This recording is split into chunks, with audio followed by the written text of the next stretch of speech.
प्रथमे पवित्र राखी पूर्णिमार समस्त को शुभेच्छा और शुभकामना। यही पवित्र दिन में माननीय मुख्यमंत्री आज सुभद्रा माँ भौणी मानू तृतीय किस्ती आज प्रदान करने को जाउछंती। माननीय मुख्यमंत्री कोरापुटर जयपुर ठारे उपस्थित रही राज्य स्तरीय ये कार्यक्रम तृतीय किस्ती प्रदान करेंगे एवं विभिन्न स्थान में विभिन्न मंत्रिमंडल सदस्य एवं विभिन्न मंत्रिमंडल सदस्य एवं अन्यान्य विधायक माने समस्त उपस्थित रही समस्त जिले में आज तृतीय किस्ती प्रदान करा जाउची।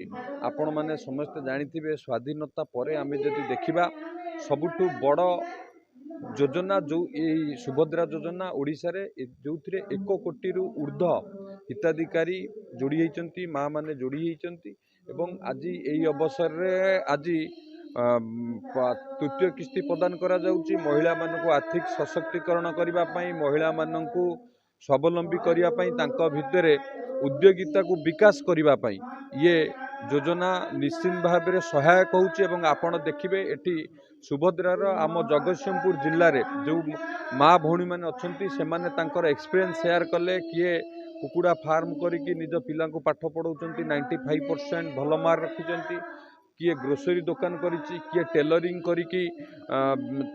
करिकी मध्य सीए तांकर उद्योगी हो पारिछंती। एमती अनेक महिला मानू प्रोत्साहित करिछि आगु को बढ़िबा पई। निश्चित भाव में सुभद्रा योजना द्वारा लक्षपति दीदी सृष्टि होती आम ओडिशा लक्षपति दीदी सृष्टि करिबारे प्रथम होइछि। जो देखिबे जगतसिंहपुर जिला मध्य द्वितीय स्थान में अच्छी लक्षपति दीदी सृष्टि करिबारे।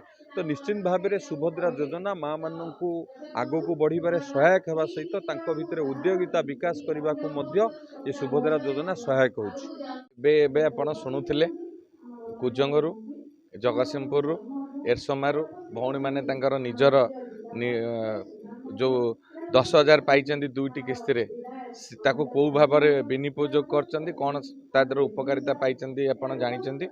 आज पाखापाखि आम जिले में 2,78,200 लोक पाइबाकू जाउचंदी एवं आम निर्वाचन मंडली रे पाखापाखि 57,000 लाभार्थी यही सुभद्रा योजनार तृतीय किस्ती एवं पाखापाखि 400 नुआ जो माने कि दुईटी किस्ती पाई नथिले 10,000 5,000 10,000 एथर मिसेकी 15,000। सबुठारु बड़ कथा है पूर्व सरकार एवं यही सरकार आपण जदि ताकू ये करिवे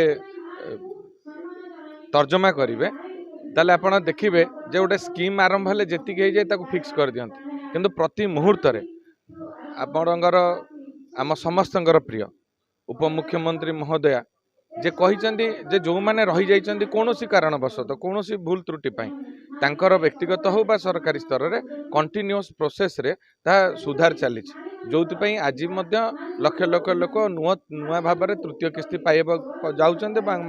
जगतसिंहपुर निर्वाचन मंडल पाखापाखि 400 लोक आमर लाभार्थी 15,000 टका सीधा सड़क पाउचंदी। आपण जो 5,000 जदि आपण काम लगे बहुत अधिका जदि आपण काम न लगे आपण 5,000 किसी नुहे।